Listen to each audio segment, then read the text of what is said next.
Hi, so today in this video I want to talk about the friction factor FB versus the Reynolds number REB for a packed bed. And I want to talk about how to obtain the plot FB versus REB from the pressure drop equations. It's more like a discussion related, connected to what we saw in class.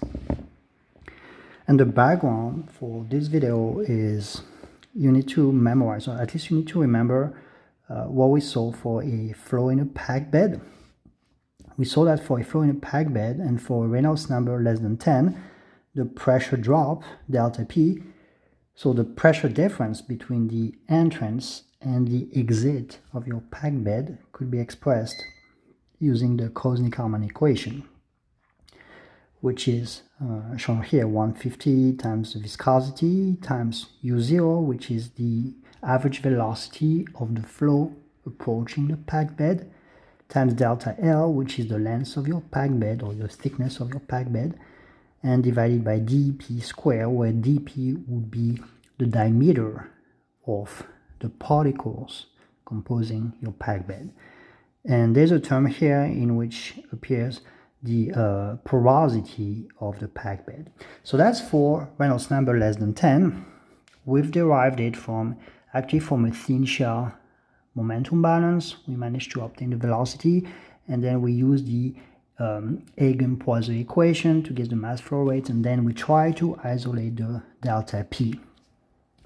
We actually obtained 72 and not 150 as a factor here, but we saw that from experimental results, Koznick and Harman, they demonstrated that this expression was closer to what's actually going on in your packed bed.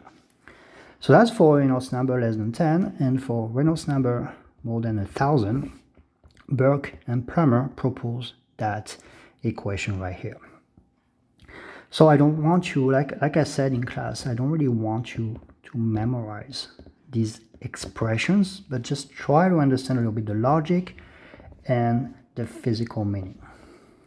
So now what we want to discuss is how to get the friction factor versus Reynolds number plot from these expressions. So first of all, let's write the friction factor. The friction factor for a packed bed, so let's call that FB. It's expressed as delta P, so the pressure drop, which is normalized using the length or thickness of your packed bed. And that's multiplied by dP, which is again the diameter of your particles, and that's divided by rho, the fluid mass density. And here we'll have U0 squared. So that's the average velocity of your fluid. And we have a term also with porosity terms like that. So that's the definition of your friction factor. And by the way, so friction factor for a packed bed,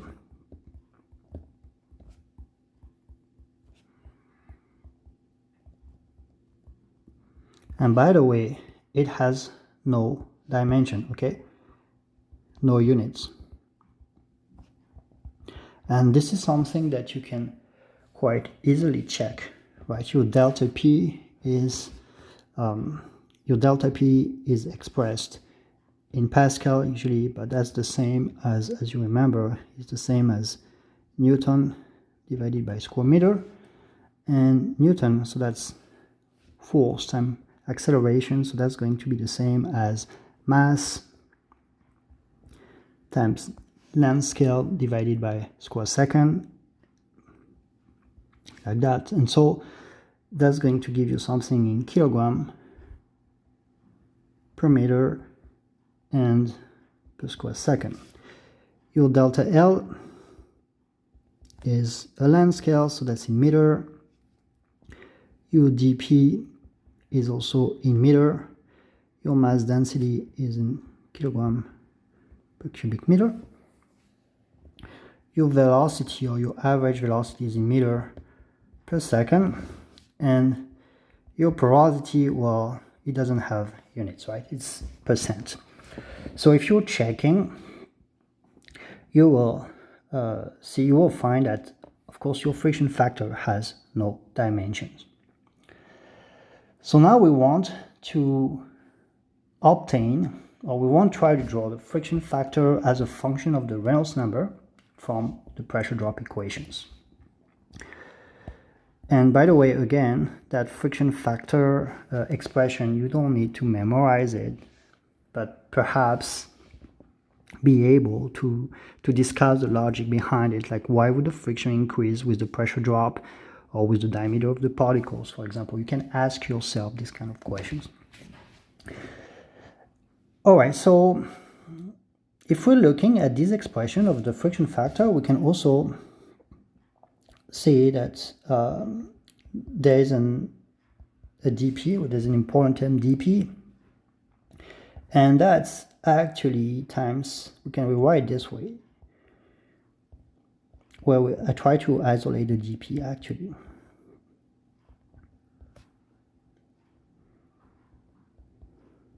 Like that. And now you get back to your expression, your cosmic harmonic equation. So I'm just going to copy paste it right here.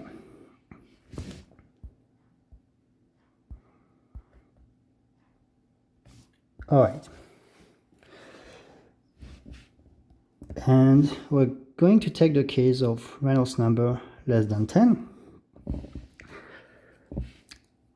So now if we want to let our friction factor appear in that cosmic harmonic equation, we simply just have to multiply each term on the left and on the right hand side of the equation by basically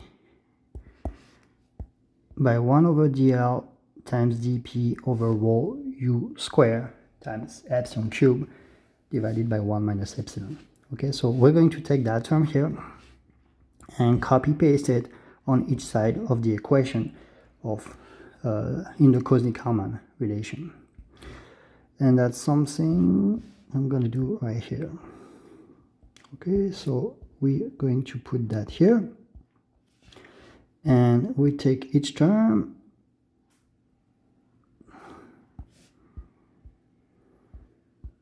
right there. And obviously, if you do that on the left-hand side of the equation, you need to do the same on the right-hand side of the equation.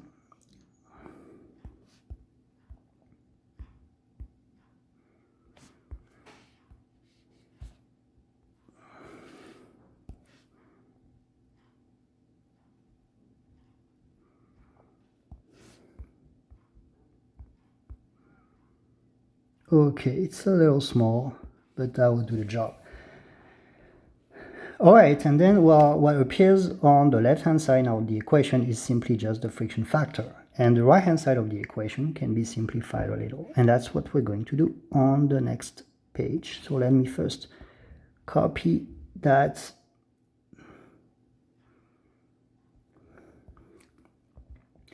And move on to the next page. All right.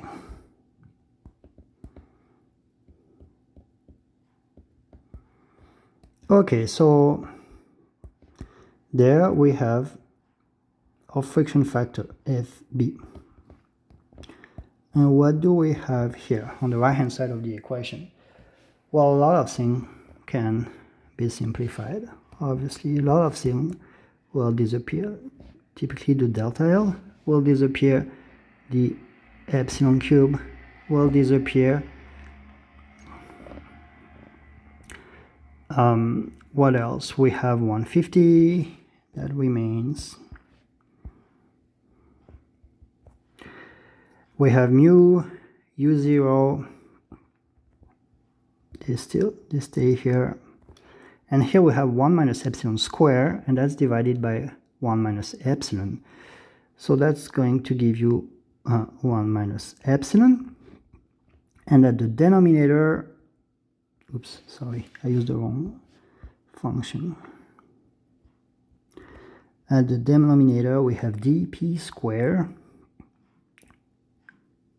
Oh, and we had also dp at the numerator, so we're just going to have just one dp remaining here. And rho u0 square. So we had a u0 there, by the way, so I can simply make it vanish.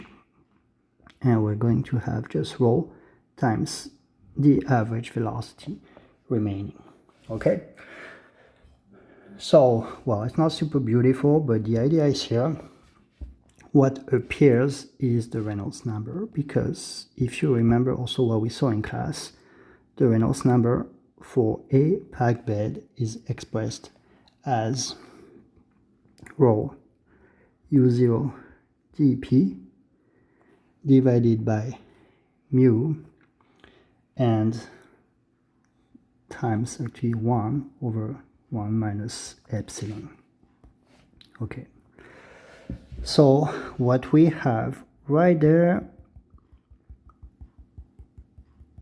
is just 1 divided by the Reynolds number. In other words, our expression becomes friction factor equals to 150 over Reynolds number. And so if you want to plot that, well, okay, let's say this is our y-axis and this is our x-axis. Here's our friction factor and here's our Reynolds number. Well, if Reynolds number equals to 1, so let's say this starts at 1, your friction factor will start at 150 and you'll just have something that is linearly decreasing. Okay, so it's not like super beautiful, but the idea is here. And this is valid only, remember, for Reynolds number less than 10. Okay, so here's kind of the limit. So we plotted the friction factor as a function of the Reynolds number from the pressure drop equation, which is the Kozny-Kalman equation. And that's again valid for small Reynolds numbers. And what we're going to do now is the same for larger Reynolds numbers. So for that, we get back to that expression, which is the Burke-Plummer equation. So let me copy it and move on to the next page. All right. And remember that equation is valid for Reynolds number, which is more than 1000. So basically we do the same. We take our pressure drop on the left hand side of the equation and we multiply it by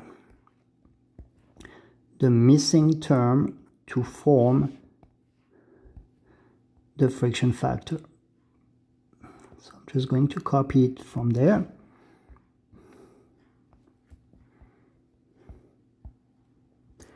And you do the same on the right hand side of the equation, which will give you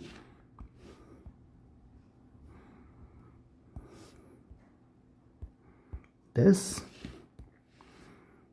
times, so here we just write it, 1 over dl dp over rho u0 square epsilon cube over 1 minus epsilon.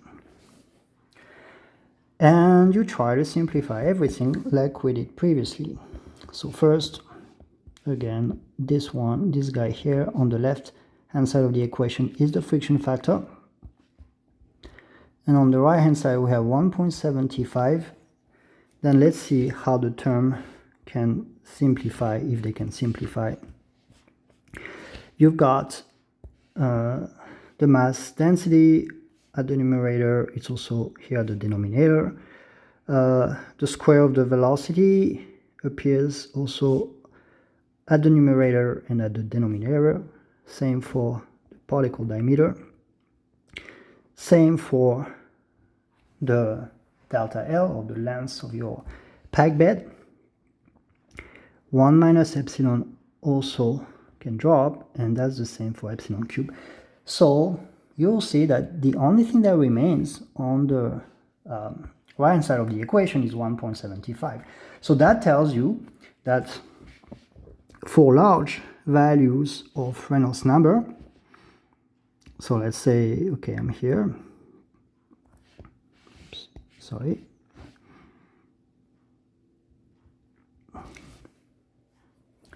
Then your friction factor is constant, and it's constant to 1.75. So let's say 1.75 is here,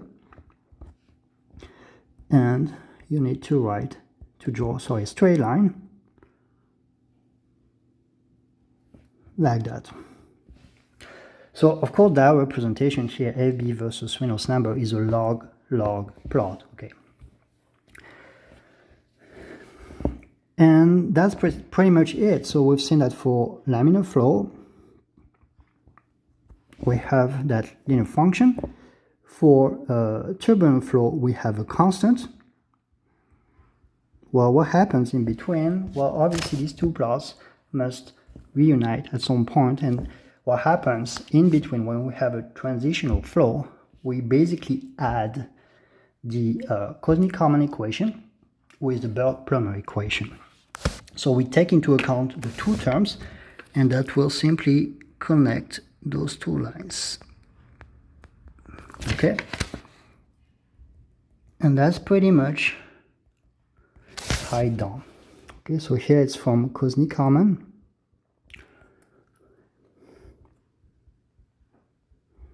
Here it's from Burke-Plummer.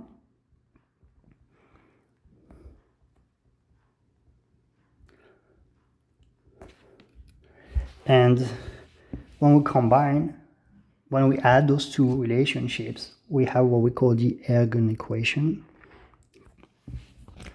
And that connects actually the two lines. And that's pretty much it. That's pretty much how it's built.